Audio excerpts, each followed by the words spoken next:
Helo a chroeso I hefyd y podlediad am fywydau a phrofiadau dysgwyr Cymraeg gyda fi, Richard Nosworthy. Y mis yma ein gwestai ni ydy Mike Parker.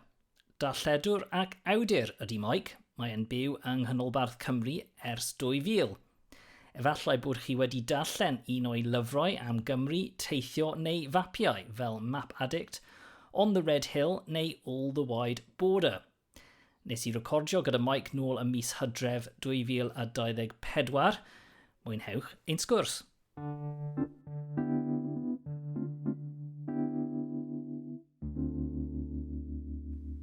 Wel, croeso Mike I bodlediad hefyd. Diolch yn fawr, Richard. Sut wyt ti heddiw? Da iawn, diolch yn fawr. No, mae'n diwrnod hyfryd, so ie, dwi wedi mynd allan efo ci. So ie. A ti adre yn Canolbarth Cymru, ardal Machynlleth? Ydw, just yr plwyf darowen, so i'r dwyrain Machynlleth yn y bryniau. Yn ardal hyfryd, does neb rili yn ei nabod oherwydd dydy ddim ar ffordd I nunlle, so... Oce, paid sôn gormod te, achos... Na, yn union. Chi ddim mwy o ymwelwyr yn sbwylio twelwch. Na ni. Wel, diolch yn fawr am yn ymuno â ni heddiw. Mae cymaint I siarad amdano fe o ran dy fywyd a'r taith dysgu Cymraeg ac ati. Ti'n amlwg yn enwog y dyddiau yma am fod yn awdur, ond dwi fel arfer yn hoffi mynd nôl at greiddiau pobl ar y podlediad yma. Felly, beth am I siarad ychydig bach am dy reiddiau di yn tyfu lan yn Canolbarth Lloegr. Wrth gwrs, heddiw ti'n siarad Cymraeg byw yng Nghymru, ond oedd Cymru yn rhan o dy fywyd ymwybyddiaeth hyd yn oed pan oedd ti'n ifanc? Dim ond mewn ffordd...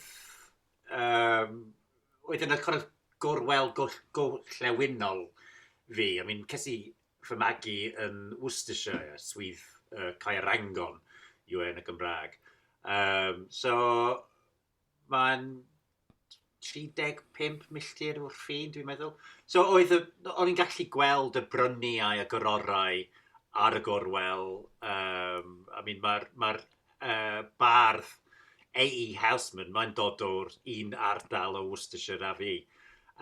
Os ydych chi'n cofio, wneith o disgrifio y gorwel gorllewin fel The Blue Remembered Hills o'r gororau, really. So dyna'r profiad o Gymru fi, really, mewn ffordd. Yn y pellter. Am y Gymraeg hefyd, oedd ti'n ymwybodol bod y Gymraeg yn bodoli fel iaith fyw? Na, dim o gwbl. I mean, dyna'r un o'r pethau dwi di sôn amdano saltro really dros y blynyddoedd, sef, ces I fy magu yn Worcestershire, un o'r hen swyddi ar ardal y mers. Mae'r lot o pentrefi yn yr ardal efo enwau Cymraeg. Caws ni ddim addysg o gwbl am yr hanes lleol hyd yn oed o'r ardal Gymraeg. Molfyn enghraifft. I mean, Molfyn, just lawr y ffordd o lle ces I fy magu. Mae'n dod o Moel Fryn. Achos mae bryniau y Molfyns. Mae nhw'n enghraifft textbook o Moel Fryn. Ond does neb yn deud bod mae'r enw yn dod o Gymraeg. Mae'r lot o lefydd hefyd yn yr ardal o Blentyndod. Dim sôn o gwbl am yr hanes ni yn y Gymraeg. So, oedd yn darganfod enfawr I mi I sylweddoli bod mae'r sort of bywyd hollol gwahanol right ar y step yn drws ni. Ie, a ti'n sôn am hynny yn y llyfr diweddara ti wedi siarad All the Wide Border, dwi bron wedi gorffen a gallwn ni trafod hynny nes ymlaen. Ond ie, yn sicr, mae I lot o bobl, mae'r ffin yna, ond falle dim ond rhywbeth maen nhw'n dysgu mwy amdano fe ar gwahaniaethau ieithyddol yn nes ymlaen pan maen nhw'n dysgu Cymraeg falle. A felly o ran y Gymraeg te, yn y prifysgol nes di ddarganfod y Gymraeg dwi'n deall? Do, oherwydd yn y bôn, really, ces i cariad sydd yn siarad Cymraeg fel iaith cyntaf yn y brifysgol. So diolch iddo fo, really, nes i dechrau dysgu pethau. Ond ar ôl hynny, o'n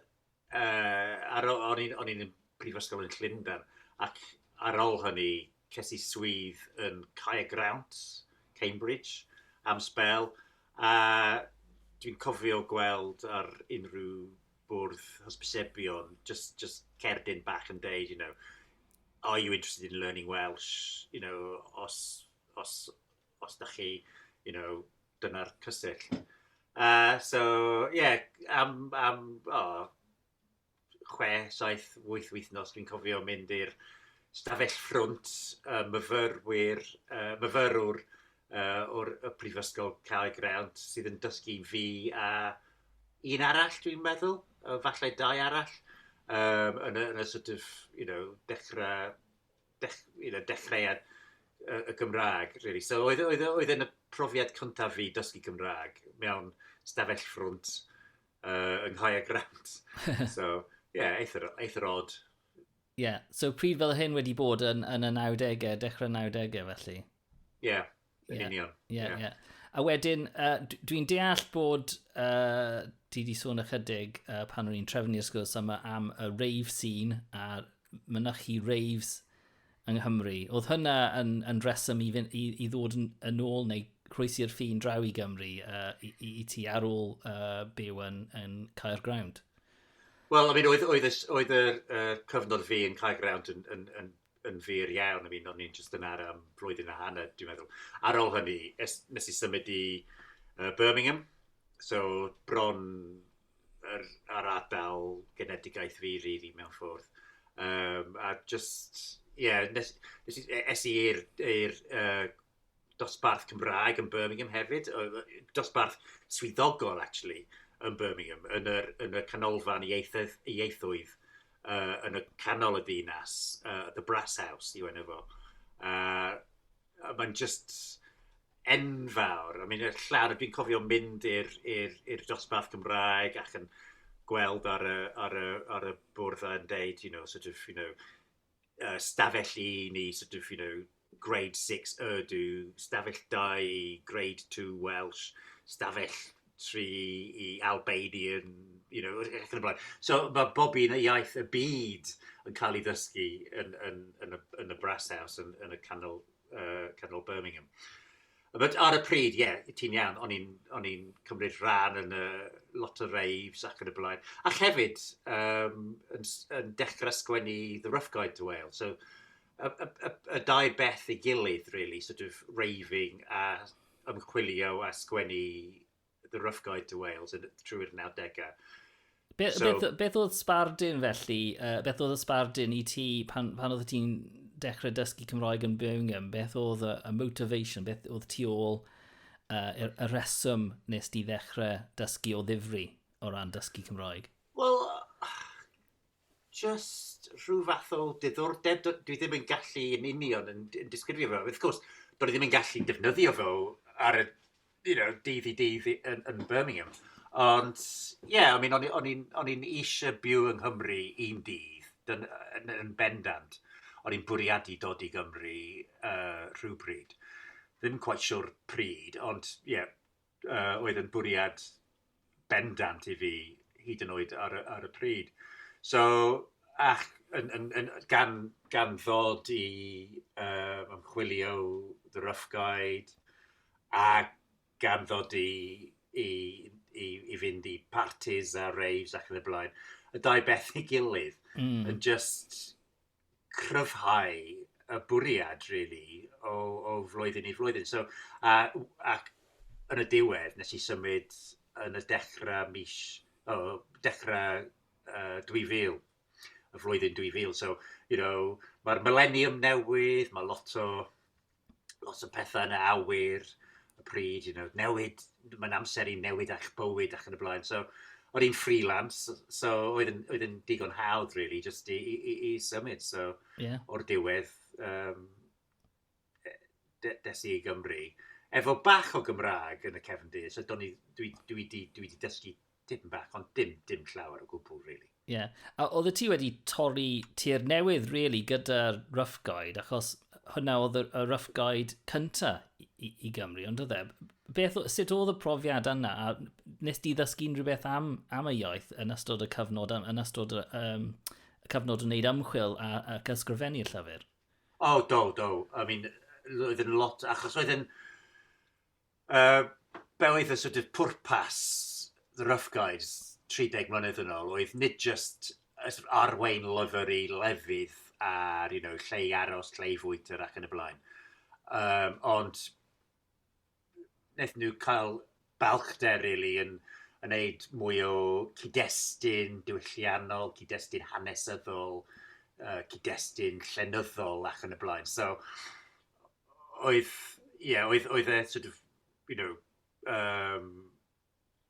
caniatad i fi i ofyn cwestiynau, i chwilio am bobl sydd yn gallu esbonio pethau ac dysgu fi yn y diwylliant Cymru, yn enwedig, wrth gwrs, yn yr iaith Gymraeg. So, oedd yn sort of steep learning curve, mewn sawl ffwrdd gan gynnwys yr iaith. A dwi'n cofio'r llyfr yna yn dod allan a prynu'r llyfr fel mae'n digwydd. Dwi ddim yn siŵr os mae'r un rifin o dde. A o'n i wedi tyfu lan yng Nghymru. A fel oedd ti'n sôn, oedd diwedd y ganrif diwetha, troed y ganrif yn amser cyffrwys. A i fi, roedd y llyfr yna yn dod allan yn rhan o Gymru yn cael ei gydnabod fel gwlad mewn ffordd. Mae'n swnio'n od i ddweud e nawr.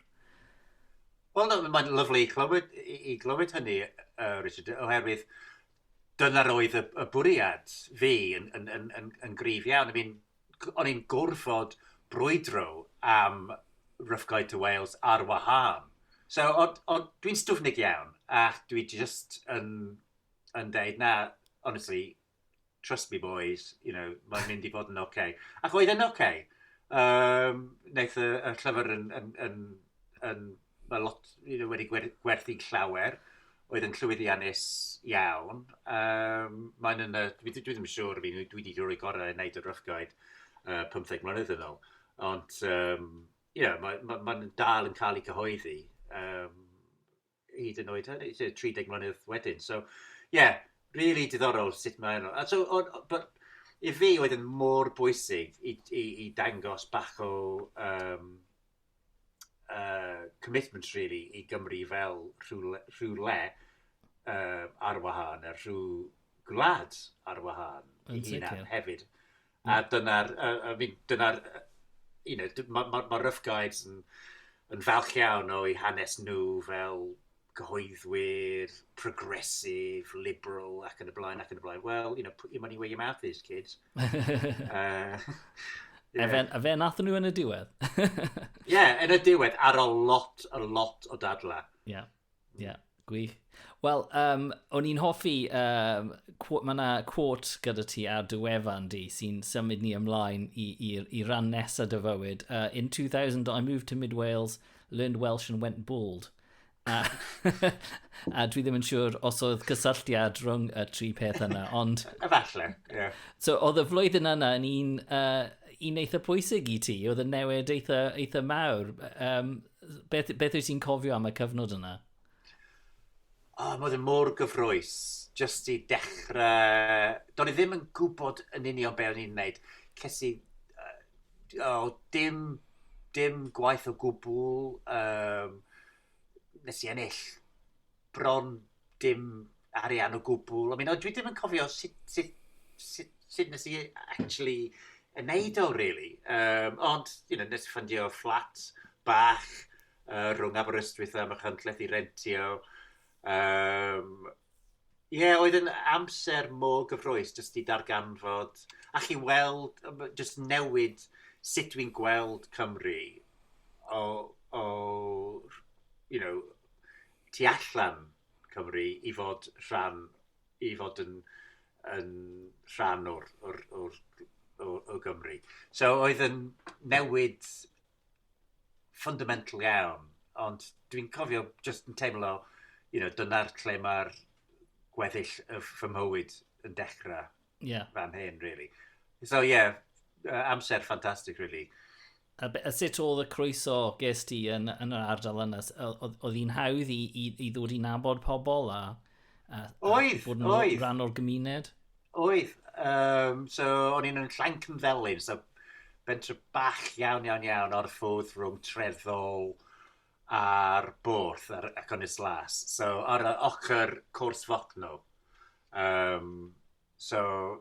Just ardal special iawn, really. I mean, o'n i'n yn y wildfowler yn Treddol, enwog iawn ar y pryd am ei lock-ins nhw trwy'r nos, a dwi'n cofio pasio lot o amser ac yn stagro adre am sort of 3-4 o gloc o bore lawr y lôn i Llancyfelin.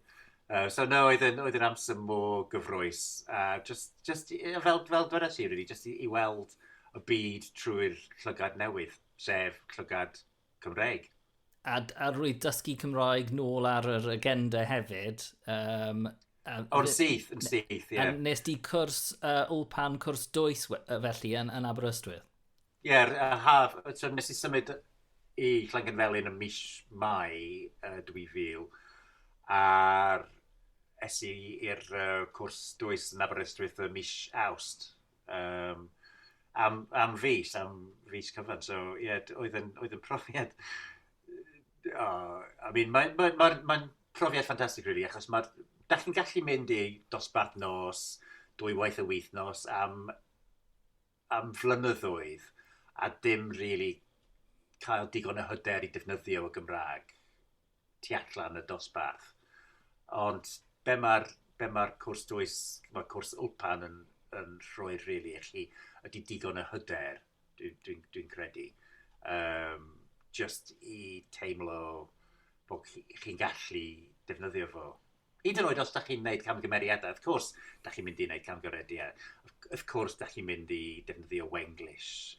Does neb yn becso os da chi'n just rhoi digon o wmff yn y bwriad chi mewn ffordd. Wyt ti'n cofio, i wedi mynd trwy'r profiad tebyg, ond wyt ti'n cofio pan dechreuais di cael sgyrsiau yn Gymraeg yn naturiol am y tro cyntaf, achos dwi'n meddwl i lot o ddysgwyr, rwy ti'n iawn, mae cwrs fel na yn rhoi'r hyder i ti, ond mae defnyddio'r iaith yn y byd go iawn yn dod â heriau ychwanegol weithiau o ran tafodieithoedd ac ati. No, of course, ti'n iawn. Dwi'n cofio yr enghreifftiau o defnyddio fo yn y byd go iawn, ac yn just, waw.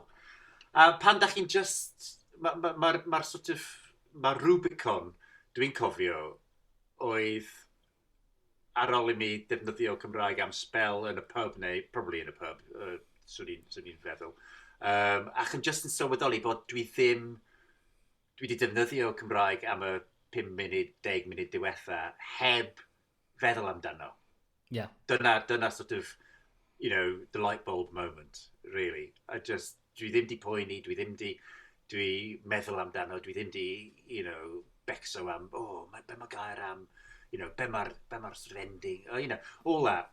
Ac yn dyna, oedd yn foment o real, rhywbeth wedi newid. Ond wrth gwrs, beth sy'n pwysig i sylweddoli hefyd ydy bod da chi'n mynd yn ôl, da chi'n gwneud camau ymlaen, a da chi'n mynd camau yn ôl hefyd. Two steps forward, 1 step back weithiau. A mae hynny yn iawn. Mae hynny yn sut mae'n digwydd. A nid i rhoi gorau, just oherwydd da chi'n teimlo fod chi di mynd yn ôl tym bach. Ydy dysgu Cymraeg wedi bod yn anodd i ti? Beth yw dy gyfrinach di o ran dod yn regal, ti'n meddwl? Dwi ddim yn credu bod dwi'n rhugl, fod yn onest. Dwi'n galw fy hunan fy'n rhugl. Achos dwi'n fyddar, dwi'n hollol byddar mewn un o'r glustia, a mae llall yn yn anodd hefyd. So, i fod yn onest, dwi'n stryglo i glywed pethau weithiau, a dwi'n stryglo i cadw lan efo pethau pan mae'r sgwrs Gymraeg, yn enwedig yn y Gymraeg. Mae'n anodd yn y Saesneg hefyd, ond mae'n anodd iawn weithiau yn y Gymraeg, jyst i cadw lan efo bothu. So dwi ddim yn ystyried fy hunan fel rhywun sydd yn rigl, ond dyna'r un peth dwi'n deud yn all the white border hefyd, bod mae pawb yn ystyried nhw hunan yn waith yn y Gymraeg, ma nhw'n wir ma nhw'n wir. So mae pobl sy'n wir yn rigl yn deud, dwi'n sort of dysgwr, mae pobl sydd yn... mae ganddyn nhw bach o... mae ganddyn nhw cefndir yn yr ysgolion Gymraeg ac yn siarad eitha dda, yn deud, dwi ddim yn deud unrhyw beth. So, oherwydd resymau o canrifoedd o oppression ac yn y blaen, mae pawb, bron pawb, yn ystyried nhw hunan fel maen nhw'n waith yn yr iaith na maen nhw'n wir. So, falle dwi'n just yn neud yr un peth efo beth dwedas i just nawr.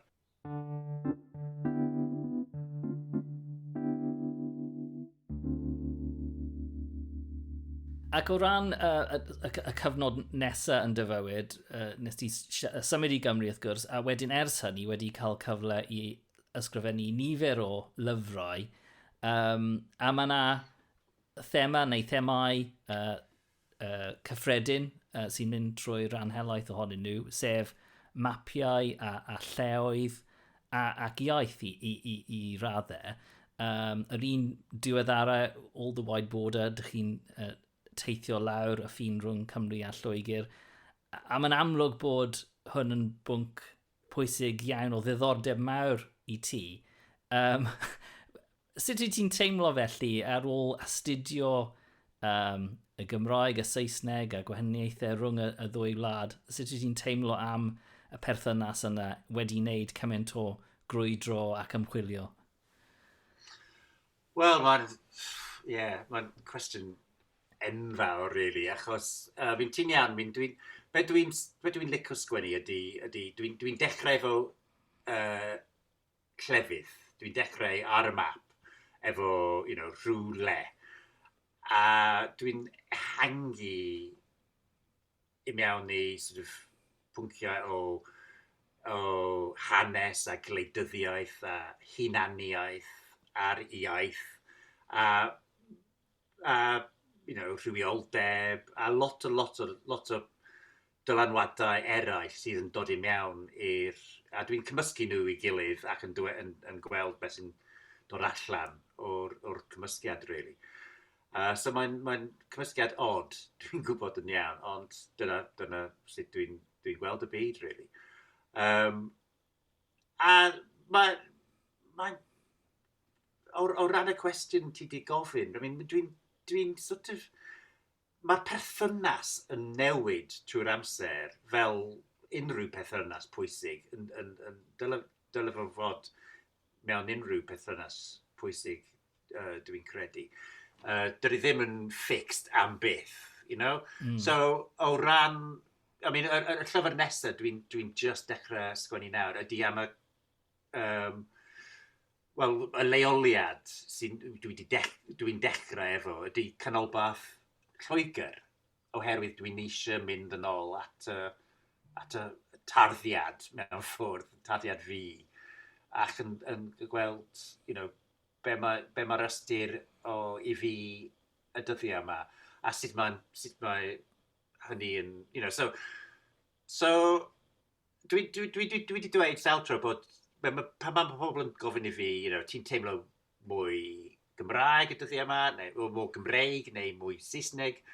Wel, dwi'n teimlo y ddau ar yr un pryd. Dwi'n teimlo mwy Cymreig a mwy Saesneg mewn ffordd.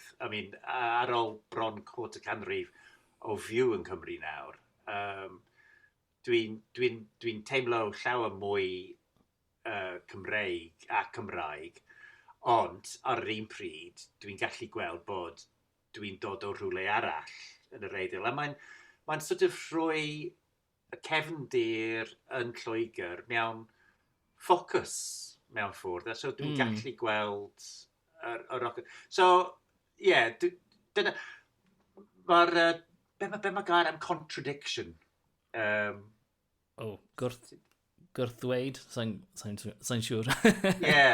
Wel, be bynnag yw e. Mae'r sort of gweddill fy mywyd fel awdur, dwi'n eisiau mae nuance a contradiction yw pethau sydd yn really anodd yn y dyddiau yma i crwydro o gwmpas.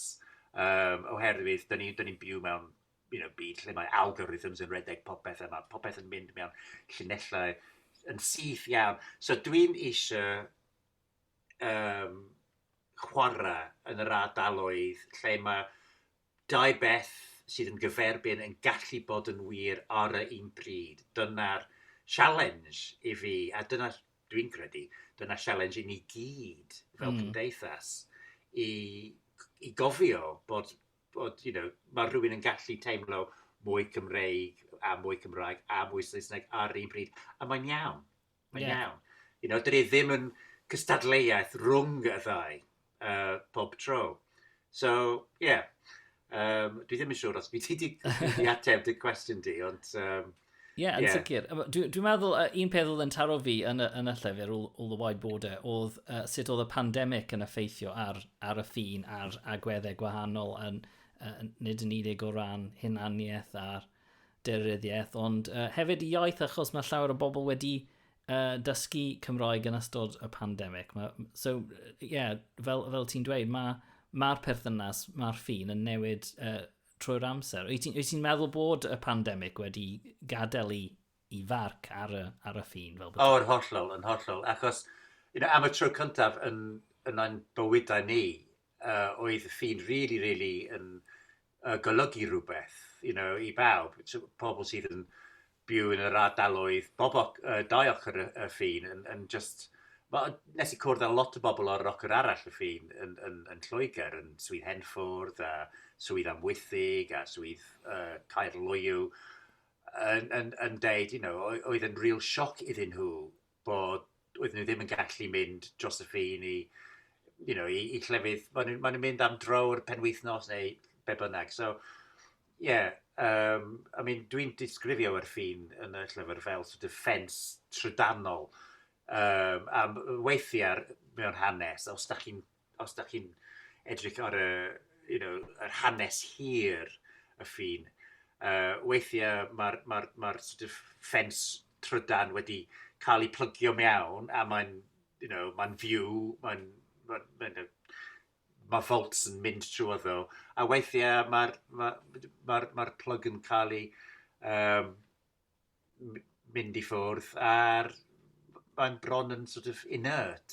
Ac oedd y pandemig un cyfnod lle oedd yn cael ei plygio mewn yn bendant. Ac mae lot o bobl wedi wneud lot o bobl o'r dau ochr y ffin yn ystyried llawer mwy am mae'r perthynas nhw i'r ochr arall ar y llinell hefyd. Mewn ffyrdd eitha syfrydanol hefyd. Yn bendant. A roedd ni siarad ychydig bach hefyd am gyfnod arall sydd wedi bod yn bwysig yn dyfywyd, sef sefyll i fod yn aelod seneddol 2014. 15, mae'n drwy gen i. A nes di sgwennu llyfr am y profiad yna, wrth gwrs, ond o ran y podlediad yma, hoffwn i jyst gofyn cwestiwn am y Gymraeg. Oedd y Gymraeg yn bwysig i fod yn ymgeisydd? Nes di wneud cwrs gloywi tua'r un amser, dwi'n deall, oedd e'n dod â heriau newydd o ran y Gymraeg? Do, oedd yn bwysig iawn, achos o'n i'n sefyll fel ymgeisydd Plaid Cymru yng Ngheredigion. So, mae'r bwysig iawn i glwywi fy fy Gymraeg i, achos o'n i'n gwneud lot o cyfarfodydd a lot o sgwrsiau ar y stepen drws. Nes di sôn hefyd am y gwahaniaeth rhwng y tafodiaeth de Ceredigion a gogledd y sir, ac oedd hynny yn tipyn o her felly? Wel, oedd, achos dwi wedi dysgu Cymraeg yn Aberystwyth a yn yr ardal lle dwi'n byw Machynlleth. Mae Machynlleth yn odd, really, cos mae yn y crwysffordd y genedl mewn ffordd ieithyddol fel lot o ffyrdd eraill hefyd. Lle mae'r sort of dialects y gogledd yn cyfarfod yr iaith y de a'r dwyrain a Gwrllewin hefyd. So mae yn y crwysffordd y genedl a mae'r partner fi, Peredur, yn dod, mae'n dod o'r ardal hon, cath ei fagu yn y Dyffryn Dyfi, ond mae'r teulu fo yn dod o'r ardal y Bala. Felly, mae'r iaith dwi'n clywed llawer mwy gogleddol na'r de. So, pan nes i lawr i'r de Sir Ceredigion, oedd yn bach o her i trio just i deall pobl o Dyffryn Teifi, Aberteifi, Llambed ac yn y blaen. Achos oedd yn wahanol. Oedd yn wahanol. A wes. Dwi'n cofio clywed lot o bobl yn dweud. Dwi'n cofio bod mewn grŵp o ffermwyr o'r ardal Tregaron i gyd just go wes. I bob peth, i bob cwestiwn, oedd hynny yr ymateb. Sy'n anhygol mewn ffordd i feddwl am, ni ddim yn sôn am ardal enfawr fan hyn, ni'n sôn am teithio rhyw 20 milltir rhwng tafodieithoedd mor wahanol. Wel, yn union. A mae Machynlleth yn lle da iawn i fod, achos da chi'n clywed, i fynd yn ôl i fapia. Dwi wastad yn mynd yn ôl i fapia. Ond dwi'n cofio, yn y dosbarth Cymraeg, mae'r tiwtwr wedi rhoi i ni map o Gymru yn dangos lle mae geiriau gwahanol yn cael ei defnyddio ar losin oedd un enghraifft, dwi'n cofio. A llaeth, wrth gwrs, llaeth a llefrith ac yn y blaen a geiriau eraill mewn sawl le hefyd. Ac oedd yr ardal Machynlleth, yr ardal Dyffryn Dyfi, bob tro, yr sort of unig lle yn Cymru, lle mae pobl yn defnyddio bron bob un o'r eiriau ar gael i be bynnag. So mae'n sort of bach o cymysgiad i hunan, really. Microcosm o Gymru. A lle da i ddysgwyr Cymraeg felly, fel bod chi'n clywed tafodiaethoedd y gogledd a'r de yn dod at ei gilydd? Wel, yn enwedig y dyddiau yma, oherwydd mae lot o bobl o bob cornel o Gymru a thu hwnt wedi symud i'r ardal.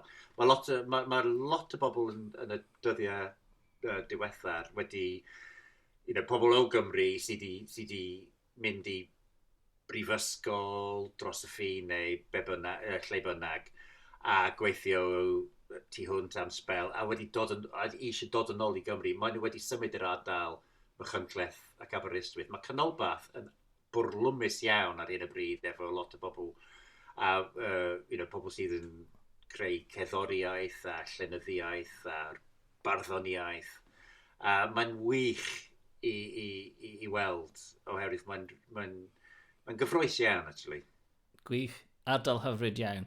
Ac mae hynny yn dod â ni at y presennol ac yn amlwg wedi dysgu Cymraeg, ti dal yn siarad y Gymraeg yn reolaidd ac yn rigol. Pa ran mae'r iaith yn chwarae yn dy fywyd bob dydd erbyn heddiw? Bwysig iawn. Dwi'n defnyddio efo teulu yn gyfraith. Mae cymdogion, bobl yn y dre. Dwi dechrau, actually, just eleni, dwi wedi dechrau sgwennu tipyn bach yn y Gymraeg. I mean, dwi wedi sgwennu yn y Gymraeg tipyn bach yn y gorffennol. O'n i'n cael cesi spel bach o sgwennu clofn mewn cylchgrawn golwg o blynyddoedd yn ôl, ond oedd yn really anodd i fi i wneud. I mean, achos dwi'n perfectionist fel awdur a dwi'n licio creu, dwi'n really gweithio'n galed iawn ar beth dwi'n rhoi allan. Felly oedd yn just gormod i kind of OCD fi, really, i rhoi pethau allan. Do'n i ddim yn quite sure amdano. So, ond ar ôl i mi, achos dwi wedi cael fy urddo fel aelod yr orsedd eleni. Llon gyfeilliadau. Well, diolch yn fawr. Ac o'n i'n gwrfod dewis enw barddol, wrth gwrs, fel rhan o broses. A dwi wedi dewis unwaith eto rhywbeth o'r map, sef, achos mae'r tŷ ni, Rhyw Goch, mae'n o dan Bryn, o'r enw Bryn y Brain, a dyn ni'n uwchben pentre bach iawn o'r enw Tal y Wern. A so dwi wedi defnyddio y dau Bryn y Brain a Tal y Wern a kind of fersiwn cut and shut o'r ddau. So Bran y Wern yw enw barddol dwi wedi dewis. A hefyd, oherwydd dwi'n really licio brain fel adar a gwern fel coedwig. Mae'n pethau ymylw, mae'n ar ochr a'n gwledigaeth mewn ffwrdd, a dwi'n licio hynny. Ond fel Bran y Wern, dewis enw newydd i fi, really wedi cael fy ysbrydoli i sgwennu barddoniaeth, kind of performance poetry mewn ffwrdd. Nid i gyhoeddi, ond just i defnyddio ar y llwyfan ac yn deud pethau, chwarae efo yr iaith Gymraeg fel rhywbeth i performio. So, dwi wedi dechrau sgwennu fel Bran y Wern. A gan i weld lle mae'n mynd, ond mae wedi bod yn ysbrydoliaeth annisgwyl eleni. So, dwi'n really falch ohono fo. A wyt ti'n meddwl byddwn ni'n gweld llyfr Cymraeg gan Mike Parker yn y dyfodol? Falle am mapiau?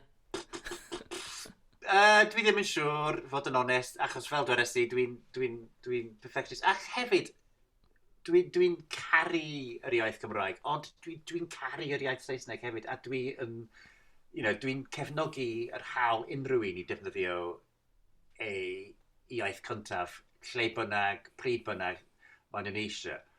A mae'r iaith cyntaf fi yn mynd i aros fel Saesneg. Dydy hwn ddim yn newid. So, dwi'n caru yr iaith Saesneg a dwi'n caru sgwennu yn yr iaith Saesneg. Oherwydd, just am un reswm, bod dwi'n gallu, dwi'n derbyn negeseuon, e-bostio ac yn y blaen, o bob cornel y byd, oherwydd maen nhw wedi darllen llyfrau fi a beth dwi wedi sgwennu. A mae'r, just i gael y cyfle i siarad efo bobl ledled y byd trwy'r iaith rhyngwladol yn rhywbeth pwysig iawn i fi. Ie, a dyna mantais dwyieithrwydd, ond ydy, i gael ieithrwydd gwahanol ar gyfer rannau gwahanol o dy fywyd. Yn hollol. A mae'n bwysig iawn. A dyna'r beth dwi'n really eisiau gweld pobl yng Nghymru yn sylweddoli bod mae ganddyn nhw, y gorau o dau fyd mewn ffwrdd, Ie, yn sicr. Diolch yn fawr am siarad gyda ni. Wel, diolch Richard, diolch am y cyfle. A pob lwc gyda popeth ti'n neud yn y dyfodol. Diolch yn fawr, ac i tithau hefyd. Diolch yn fawr i Mike am y sgwrs yna. Os ydych chi wedi mwynhau'r pennod, tan ysgrifiwch ar eich hoff app mwyn clywed y pennod nesaf. Os oes sylwadau gyda chi, gallwch chi rannu nhw ar Mastodon neu trwy e-bost. Mae linciau yn y disgrifiad, a byddwch chi'n braf i glywed beth dych chi'n meddwl. Tan y tro nesaf, hwyl fawr, a diolch am wrando.